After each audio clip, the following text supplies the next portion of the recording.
سورہ نساء کی تفسیر آیت نمبر 20 سے اعوذ باللہ من الشیطان الرجیم بسم اللہ الرحمن الرحیم وَإِنْ أَرَدْتُمُ اسْتِبْدَالَ زَوْجٍ مَكَانَ زَوْجٍ وَآتَيْتُمْ إِحْدَاهُنَّ قِنْطَارًا فَلَا تَأْخُذُوا مِنْهُ شَيْئًا أَتَأْخُذُونَهُ بُهْتَانًا وَإِثْمًا مُبِينًا۔ پچھلے پیج پر عورتوں کے ساتھ زندگی گزارنے کے حوالے سے بات ہو رہی تھی، توبہ کے حوالے سے بات ہوئی، تو یہاں پر بھی آگے مزید عورتوں کی ہی بات چل رہی ہے، یعنی اللہ سبحانہ تعالیٰ کس طرح اللہ نے عورتوں کے حقوق یعنی مردوں کو نصیحت کی جا رہی ہے، لیکن پیچھے میں نے پچھلی ویڈیو میں بتا دیا کہ بات عورتوں کے لیے بھی ہے، یعنی وہ آپ یوں سمجھے کہ وہ نصیحتیں عورتوں کے لیے بھی ہیں، ہمارے لیے بھی، ٹھیک ہے، تو لیکن اللہ مخاطب مرد کو کر رہا ہے کہ دیکھو یہ کام کرو، اس طرح کرو، اس طرح۔ اچھا جی، اب اس آیت میں کیا بات آ رہی کہ اللہ فرما رہے ہیں کہ اگر تم ایک بیوی کی جگہ دوسری بیوی لانا چاہتے ہو تو اب تم نے اگر یعنی پہلی بیوی کو کچھ دے رکھا ہے، چاہے خزانہ ہی دے رکھا ہے، ٹھیک ہے، کوئی تحفہ تحائف جو ہے کچھ دے رکھا ہے، چاہے خزانہ دے رکھا ہے، قنطار کا مطلب ہوتا ہے قنطارہ یعنی خزانہ، تو اس میں سے کچھ نہ لو، اب اس سے واپس نہ لو، تو کیا تم یعنی ناحق اور کھلا گناہ کرتے ہوئے بھی اس کو لو گے؟ تو یہاں پر اس سے کیا مراد ہے؟ تو اس میں یہ آ رہا ہے کہ طلاق دینے کی صورت میں، ٹھیک ہے، طلاق دینے کی صورت میں حق مہر واپس لینے سے سختی سے روکا گیا ہے۔ پیچھے ہم نے پڑھا تھا پچھلی ویڈیو میں کہ خلا کی صورت میں تم اپنا حق مہر یا کوئی تحفہ تحائف جو بھی ہے وہ واپس لے سکتے ہو، ٹھیک ہے، خلا کی صورت میں اجازت تھی، لیکن خلا کیا ہوتی ہے؟ خلا میں یہ ہوتا ہے کہ عورت خود سے وہ طلاق مانگتی ہے، وہ کہتی مجھے چھوڑ دو، ٹھیک ہے نا، خلا میں یہ چیز ہے، لیکن طلاق میں یہ ہے کہ مرد کہتا ہے جاؤ میں تمہیں چھوڑتا ہوں، مرد اس کو چھوڑ رہا ہے، تو طلاق کی صورت میں حق مہر واپس لینے سے نہایت سختی سے روک دیا گیا، چاہے خزانہ یعنی مال کثیر کو کہتے ہیں، تو کتنا بھی حق مہر دیا ہو اس کو واپس تم نہیں لے سکتے، اور اگر کوئی ایسا کرتا ہے تو وہ کھلا گناہ کر رہا ہے، ظلم کر رہا ہے، ٹھیک ہے جی۔ پھر کیا بات آ رہی ہے؟ اللہ فرماتے ہیں اسی چیز کو آگے کہ دیکھو حالانکہ تم ایک دوسرے سے مل چکے ہو، یعنی ایک دوسرے سے ملنے کا مطلب یہ ہے کہ ہم بستری کر چکے ہو اور تم نے آپس میں مضبوط عہد و پیمان لیے ہیں، یعنی ایگریمنٹ، وہ عہد جو نکاح کے وقت مرد سے لیا جاتا ہے کہ تم یا تو اس عورت کو اچھے طریقے سے آباد کرنا یا پھر احسان کے ساتھ چھوڑنا۔ احسان کا ورڈ ہم بھول جاتے ہیں نا، سبحان اللہ، سورۃ البقرہ میں بھی یہ بات پڑھی ہے نا، یہ اللہ کہہ رہے ہیں کہ حق ہے متقین پر وَلِلْمُطَلَّقَاتِ مَتَاعٌ بِالْمَعْرُوف، یعنی حق ہے متقین کے اوپر کہ وہ جو مطلقہ عورت ہے جس کو طلاق دے رہے ہیں کچھ نہ کچھ اسے دے کر، اسے بلکہ کہا گیا کہ دے کر اس کو کچھ متاع دے کر اس کو رخصت کرو، یہ تو متقین کی صفت ہے۔ وہ ہوتا کیا حال، تو ذلیل کر کے اس کو واپس بھیجا جاتا ہے اور اس سے ہر چیز چھین لی جاتی ہے، تو اللہ منع فرما رہے ہیں، سبحان اللہ سبحان اللہ۔ یہ ہے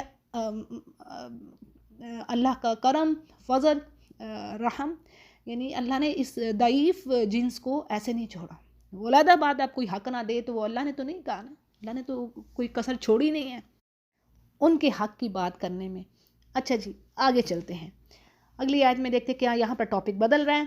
وَلَا تَنْكِحُوا مَا نَكَحَ آبَاؤُكُم مِّنَ النِّسَاءِ إِلَّا مَا قَدْ سَلَفَ، یعنی ہرگز نکاح نہ کرو اپنے جو تمہارے آبا نے عورتیں چھوڑی ہیں جن سے انہوں نے نکاح کیا ہے، اب وہ جب ان کے مرنے کے بعد ان سے نکاح نہ کرو، اور جو پہلے ہو چکا سو ہو چکا، بے شک انہ کان فاحشۃ، یعنی بے شک یہ بے حیائی کا کام ہے اور بوس کا سبب ہے اور بڑی ہی بری راہ ہے۔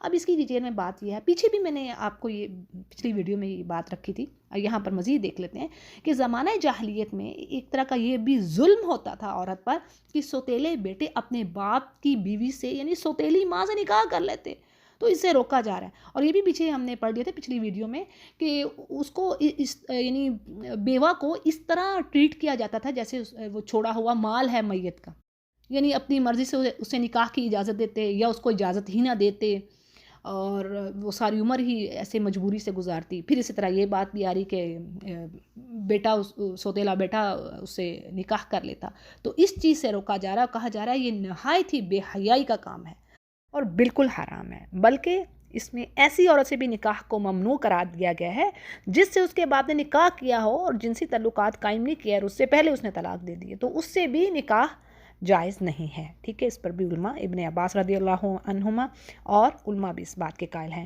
تو جی اگلی آیت کو دیکھتے ہیں۔ حرمت علیکم امہاتکم و بناتکم و اخواتکم و اماتکم و خالاتکم و بنات الاخ و بنات الاخت و امہاتکم اللاتی ارضعنکم و اخواتکم من الرضاعہ۔ اس لمبی آیت میں ایک لسٹ دی جا رہی ہے، حرام کی گئی ہیں ایمان والوں پر، یعنی سادہ الفاظ میں بات کی کہ ان خواتین سے نکاح نہیں ہو سکتا۔ ہم لسٹ کو دیکھتے ہیں۔ سب سے پہلی بات آ رہی ہے کہ اللہ نے حرام کر دی ہیں تم پر تمہاری مائیں، تمہاری بیٹیاں اور تمہاری بہنیں، تمہاری پھوپھیاں اور تمہاری خالائیں، اور اسی طرح تمہارے بھائی کی بیٹیاں اور تمہاری بہن کی بیٹیاں، اور تمہاری وہ مائیں جنہوں نے تمہیں دودھ پلایا ہے، اور تمہاری دودھ شریک بہنیں، یعنی جو رضائی والدہ اور اس کی بیٹی تمہاری بہن ہے، ٹھیک ہے۔ اور مزید بھی اس میں لسٹ آتی ہے، تو مزید ابھی ہم بات کرتے ہیں۔ تو کیا ہے جی؟ تمہاری دودھ شریک بہنیں، تمہاری ساس، اور تمہاری وہ پرورش کردہ لڑکیاں جو تمہاری گود میں ہیں، یعنی تم ان کی ماؤں سے جنسی تعلقات بنا چکے ہو، تو ان کی جو بیٹیاں ہیں وہ بھی تم پر حرام ہیں۔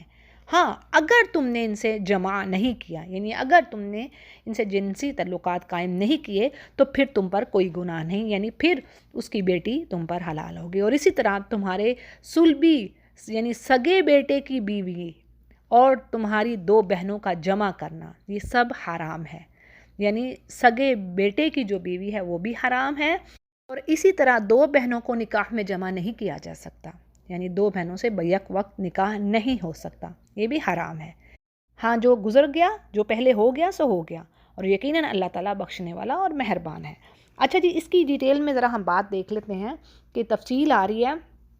پہلے تو 7 محرمات جو سگے رشتے ہیں، ٹھیک ہے، جیسے جس میں بہنیں، بیٹیاں، پھر بھائیوں کی بیٹیاں، بہنوں کی بیٹیاں، بھتیجیاں، بھانجیاں، خالائیں اور پھوپھیاں، یہ ہو گئے۔ پھر اسی طرح جو رضائی رشتے کون سے؟ یعنی جس نے کسی اور ماں کا دودھ پیا ہو، وہ بھی دودھ پیا ہے تو وہ اس کی رضائی ماں ہو گئی۔ اب رضائی ماں ہو گئی یعنی جس کا 2 سال کی مدت کے اندر بچے نے دودھ پیا ہو، ٹھیک ہے، تو وہ اس کی رضائی ماں ہے۔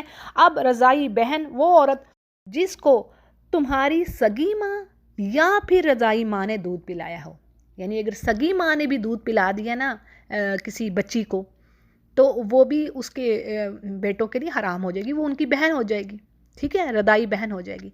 تو اہم بات یہ سمجھ لیجئے کہ رضاعت سے بھی وہ تمام رشتے حرام ہو جائیں گے جو نسب سے حرام ہوتے ہیں، یعنی جو خون کے رشتوں سے جو رشتے حرام ہوتے ہیں نا، جیسے یہ بہنیں، بھتیجیاں، پھوپھیاں، خالائیں وغیرہ پیچھے لسٹ آئی، اسی طرح جو رضائی والدہ ہے، رضائی بہن ہے، بہن کی بیٹیاں ہیں، خالائیں ہیں، پھوپھیاں، وہ بھی سب اسی طرح حرام۔ بس ایک چیز کو سمجھ لیجئے گا، ٹھیک ہے۔ اسی طرح مزید آپ کو بتا دیتی ہوں کہ امہات میں جو بات آ رہی ہے اس میں ماؤں کی مائیں بھی ہیں، دادیاں، نانیاں، ٹھیک ہے، ایون یہ سارا جو سلسلہ ہے پردادیوں تک، آگے تک سب شامل ہیں۔ پھر اسی طرح بیٹیوں میں پوتیاں، نواسیاں، نواسیوں کی بیٹیاں، یعنی نیچے تک سب شامل ہیں۔ اسی طرح ربائبہ جو ہے بیوی کے پہلے شوہر سے لڑکی، اس کو ربائبہ کہا جائے گا، اور وہ بھی حرام ہے اس شرط پر کہ اگر مرد نے اس کی ماں سے مباشرت کر لی ہے، جنسی تعلقات قائم کر لی ہیں، تو وہ حرام ہوگی، اور اگر نہیں قائم کیے تو حلال ہوگی، جو کہ یہاں پر تفسیر میں بات آ رہی ہے۔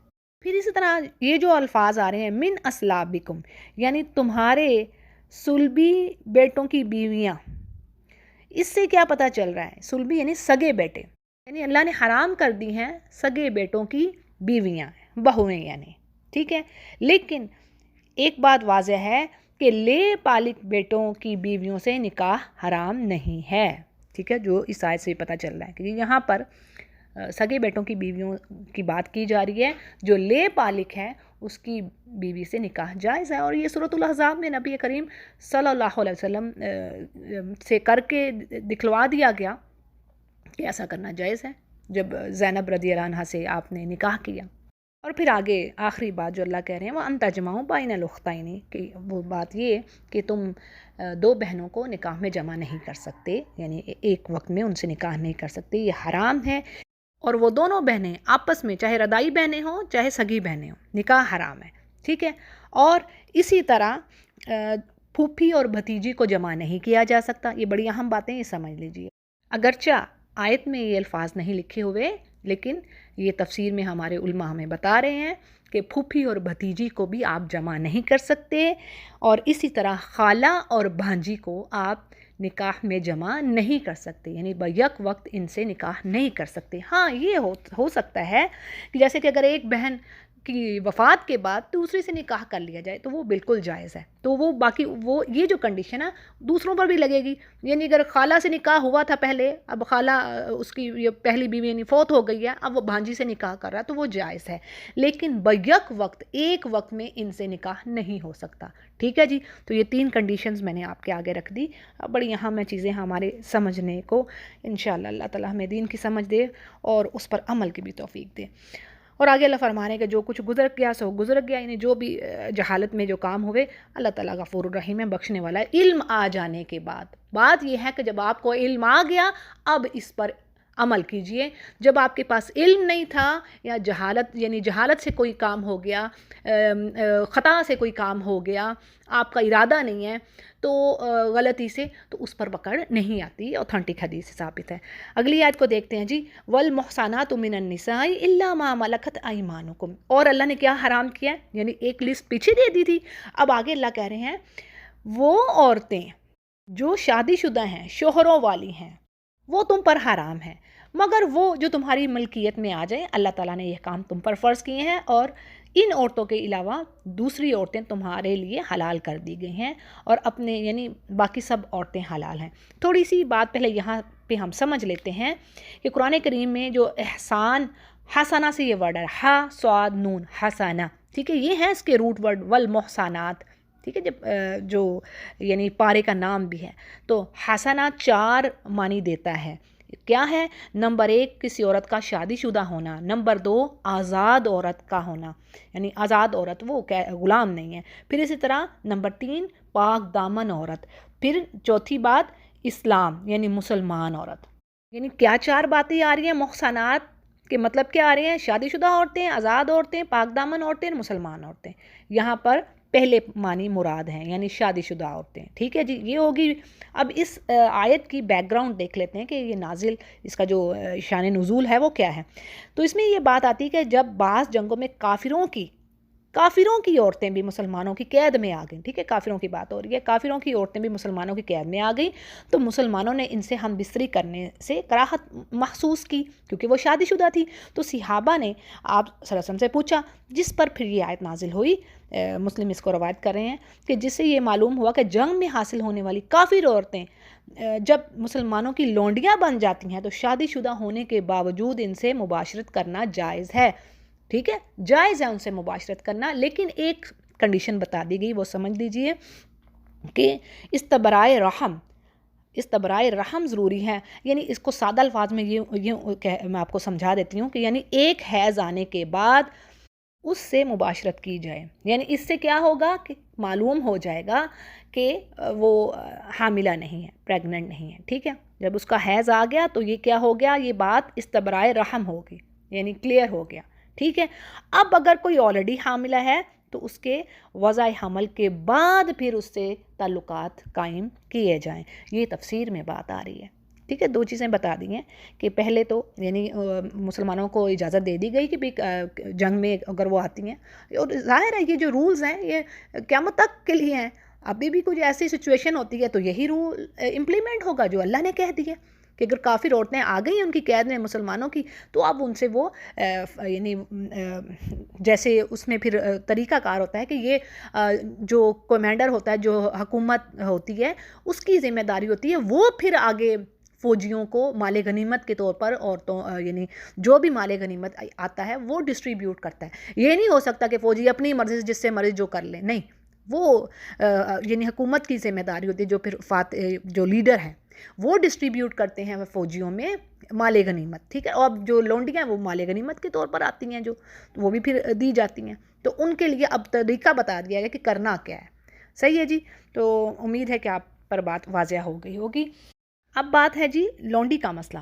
تو اس میں یہ آتا ہے کہ قرآن کے نازل ہونے کے وقت غلاموں اور لونڈیوں کا جو سلسلہ تھا وہ عام تھا، جسے قرآن نے بند نہیں کیا تھا، البتہ ان کے بارے میں ایسی اسٹریٹجی اختیار کی گئی کہ جس سے غلاموں اور لونڈیوں کو زیادہ سے زیادہ سہولتیں، ان کو فائدہ پہنچے اور غلامی کو ڈسکریج کیا جائے۔ اور جیسے ہم احادیث میں پاتے ہیں نا کہ جس نے کسی کو آزاد کیا، گردن آزاد کی، اس کو اتنا ثواب ہے، اس کے ہر جو باڈی پارٹ ہے اس کے بدلے وہ جہنم سے آزاد ہو جائے گا وہ شخص۔ تو یہ احادیث اسی لیے تھی کہ لوگ ان سے انسپائر ہو کر ریوارڈ کے لیے غلاموں کو آزاد کریں ان کو، اور ابو بکر صدیق رضی اللہ عنہ کا پڑھتے ہیں، اس طرح اور صحابہ کا بھی، کہ وہ کس طرح اپنے مال خرچ کرتے ان غلاموں کو آزاد کرنے کے لیے۔ اور ان میں یہ چیز ہے جو ڈیٹیل ہمیں ملتی ہے کہ ایک تو یہ تھا کہ بعض خاندان صدیوں سے ایسے چلے آ رہے تھے کہ ان کے مرد اور عورت فروخت کر دیے جاتے ہیں، یعنی نسل در نسل ہی یہ کام ہو رہا تھا، یعنی ان کے مرد غلام اور لونڈیاں تھیں ان کی عورتیں، اور ان کے مالک جس طرح چاہتے ان سے فائدہ اٹھاتے۔ اور دوسرا ایک سورس تھا لونڈیوں کے آنے کا، وہ تھا جنگ میں قیدیوں والا، یعنی غلام بھی، مرد بھی اور عورتیں جو بھی قیدی ہوتے ہیں، کیونکہ اس وقت جو تھا قیدیوں کے لیے کوئی انٹرنیشنل رول نہیں تھا، لا نہیں تھا، کوئی بین الاقوامی قانون نہیں تھا، تو اسی لیے اس اعتبار سے قیدیوں کے لیے یہ بہترین حل تھا کہ انہیں معاشرے میں، یعنی یوں ہی تو نہیں سوسائٹی میں چھوڑ سکتے تھے، کیونکہ وہ بھی کام خراب ہوتا، معاشرے میں وہ فساد پیدا کرتے، تو اسی لیے پھر یہ بہترین حل نکالا گیا کہ ان کو یعنی ملکیت میں دیا گیا، ٹھیک ہے نا، وہی جیسے میں نے اوپر ڈیٹیل دے دی آپ کو۔ تو جی یہ جو حرمت والی جو خواتین تھیں ان کی لسٹ دینے کے بعد اللہ نے کہا کہ ہاں وہ عورتیں جو تمہاری ملکیت میں آ جاتی ہیں وہ تمہارے لیے حلال ہیں، اور اب اس کے علاوہ جو عورتیں آزاد ہیں وہ بھی تمہارے لیے حلال ہیں۔ کیا کرو کہ تم اپنے، یعنی اگر تم نکاح کرنا چاہتے ہو تو اور اپنے مال یعنی مہر دے کے تم ان سے نکاح کرو۔ اور پھر یہاں پر نکاح کی شرائط بھی بتا دی گئی، 4 شرائط ہیں، یعنی 4 کنڈیشن ہیں جو اللہ سبحانہ تعالیٰ فرما رہے ہیں۔ پہلی چیز کیا ہے کہ جی ان تبتغوا، یعنی دونوں طرف سے رضامندی کا ہونا، ٹھیک ہے۔ پھر دوسری چیز کیا آ رہی ہے، مال، یعنی مہر دے کر عورت سے نکاح کرنا۔ اور تیسری چیز کیا ہے کہ مقصد کیا ہے نکاح کا، شادی کا، کہ اس کے ساتھ دائمی زندگی یعنی دائمی قبضے میں لانا مقصود ہو، صرف اس سے یہ نہیں کہ جنسی تعلقات قائم کرنے کی غرض سے نکاح کیا جائے، جیسے کہ متع میں یہ چیز ہوتی ہے۔ اور متع کیا چیز ہے، یعنی جنسی خواہش کو پورا کرنے کے لیے چند روز یعنی چند دن یا چند گھنٹوں کا نکاح کسی سے کیا جائے، تو یہ دین اسلام میں بالکل حرام ہے یہ کام۔ البتہ تفسیر میں جو بات آ رہی ہے یہاں پر جو انہوں نے مینشن کیا ہے کہ یہ شیعوں میں بات رائج ہے، یعنی متع چند دنوں یا چند گھنٹوں کا نکاح کرنا کسی سے، تو یہ چیز منع ہے، یہ چیز حرام ہے۔ کیا ہے مقصد کیا ہونا چاہیے، اس کے ساتھ زندگی گزارنی ہے، گھر بسانا ہے، یہ آپ کا مقصد ہونا چاہیے۔ اور اسی طرح جی چوتھی چیز جو آ رہی ہے کہ اللہ فرما رہے ہیں چھپی ہوئی دوستیاں یاریاں نہ ہوں بلکہ گواہوں کی موجودگی میں نکاح ہو۔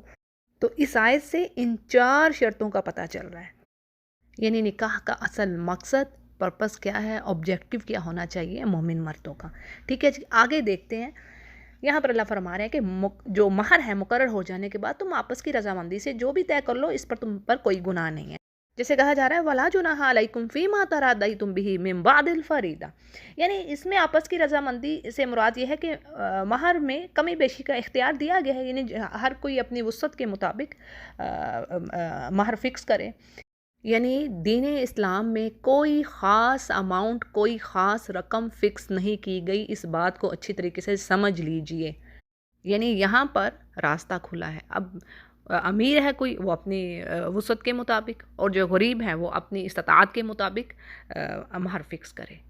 مہر دینا لازم ہے، لیکن کتنا دینا ہے اس کا دین اسلام کوئی زور نہیں دے رہا کسی پر، ٹھیک ہے جی۔ آگے اللہ سبحانہ تعالیٰ فرما رہے ہیں کہ بے شک اللہ تعالیٰ علم والا اور حکمت والا، یعنی سبحان اللہ، اللہ نے بڑے ہی خوبصورت رحمت سے بھرے ہوئے اصول ہمیں دے دیے ہیں زندگی گزارنے کے۔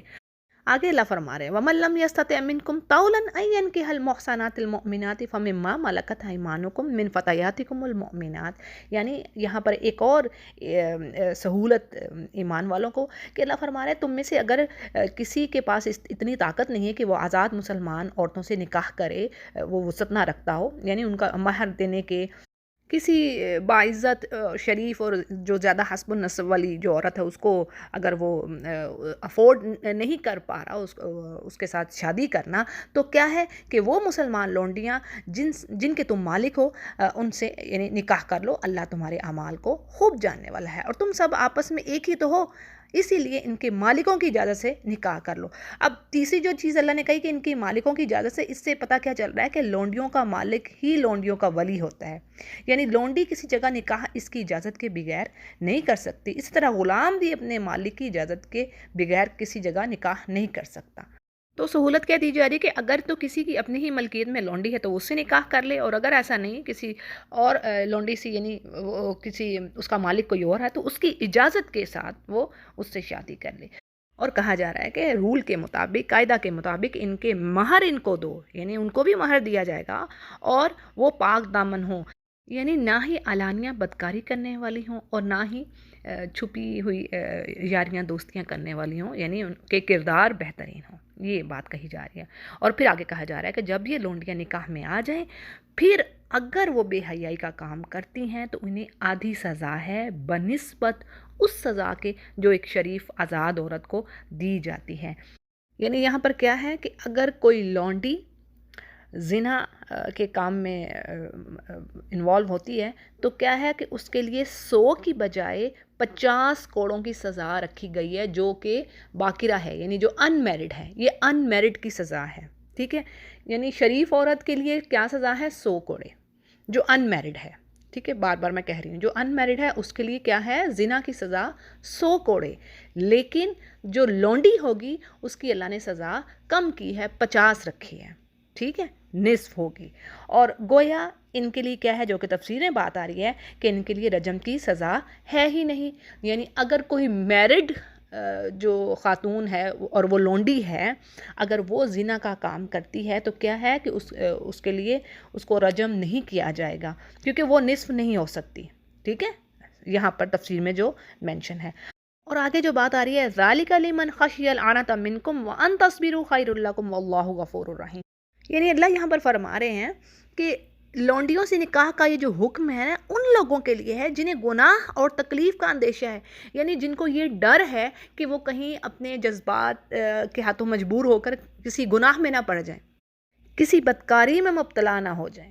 تو جن کو اس بات کا ڈر ہے تو ان کو اس وقت تک صبر کرنا چاہیے جب تک کہ کسی آزاد خاندانی عورت سے شادی کے وہ قابل نہ ہو جائیں، جیسے کہ اللہ فرما رہا ہے ان تصبروا، اگر تم صبر کرتے ہو تو تمہارے لیے بہتر بات ہے، اور اللہ تعالیٰ غفور الرحیم ہے۔ اب دیکھیں نا، فرق تو آتا ہے نا، ایک لونڈی اور کہاں ایک آزاد شریف عورت، خاندانی عورت، تو ان کی جو ان سے آگے پھر اس کی نسل چلے گی، اس کا بھی تو فرق ہے نا۔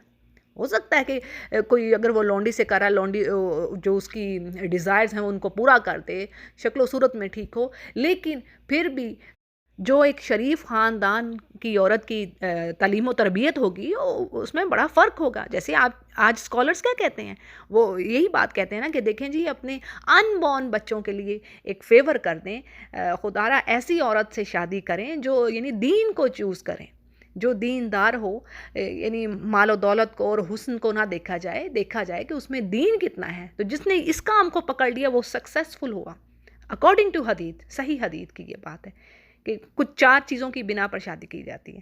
تو یہ کچھ چھوٹی باتیں تو نہیں ہے نا، نسل کا دار و مدار اسی چیز پر ہوتا ہے، ماں کے اوپر۔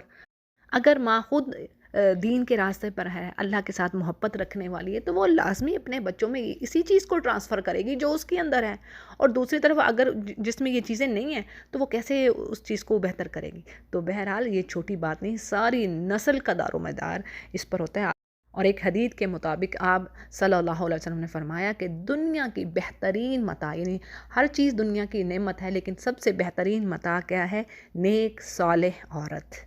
دیکھیں مقصد ہی وہی ہے، اسی نے تو آگے جو ہے وہ درخت کو بہترین پروان چڑھانا ہے۔ اچھا جی، آگے اللہ فرما رہے ہیں یرید اللہ لیبین لکم ویہدیکم سنن الذین من قبلکم ویتوب علیکم، یعنی اللہ تو چاہتا ہے کہ تم پر چیزیں خوب کھول کھول کر بیان کر دے اور تم سے پہلے نیک لوگوں کے راستے پر چلائے، اور تم پر رجوع یعنی تمہاری طرف اللہ پلٹے، تمہاری توبہ قبول کرے، اور اللہ جاننے والا اور حکمت والا ہے۔ اب دیکھیں توبہ کے معاملے میں کیسی بات آتی کہ ایک واقعہ ہے اوتھنٹک حدیث سے کہ اللہ کو انسان کی توبہ کس قدر پسند ہے۔ تو حدیث کے الفاظ کچھ اس طرح ہیں کہ آپ صلی اللہ علیہ وسلم نے فرمایا کہ توبہ کی مثال اس طرح ہے کہ جیسے کوئی شخص صحرا میں چل رہا ہے اور اچانک جو اس کی اونٹنی ہے جس پر اس کا سارا ساز و سامان ہے لدا ہوا ہے، ہر چیز اس کے کھانے پینے کی، اس کی ضرورت کی جو چیز ہے وہ اس اونٹنی پر ہے، اور وہ اونٹنی غائب ہو جاتی ہے، اس سے گم ہو جاتی ہے۔ تو اب وہ صحرا میں ہے جہاں نہ پانی، نہ اس کی ضرورت کی کوئی چیز، نہ کھانے پینے کا کچھ، اور اب وہ بس اپنی موت کے انتظار میں بیٹھا ہے۔ تو اچانک سے اگر وہ اپنی اونٹنی کو دیکھ لیتا ہے، یعنی اونٹنی اسے مل جاتی ہے، تو اس اونٹنی کے ملنے پر جو خوشی اس کو ہوتی ہے، اس کی زندگی واپس مل گئی نا۔ تو اللہ فرماتے ہیں کہ اللہ تعالیٰ کو اس سے بڑھ کر خوشی ہوتی ہے جب بندہ سچے دل سے اللہ کی طرف پلٹتا ہے، توبہ کرتا ہے۔ اسی طرح ایک اور جگہ پر فرمایا جا رہا ہے کہ تمام کے تمام بنی آدم یعنی ہر انسان جو ہے خطا کار ہے، گناہ گار ہے، سب کے سب گناہ گار ہیں، لیکن بیسٹ کون ہے ان میں سے؟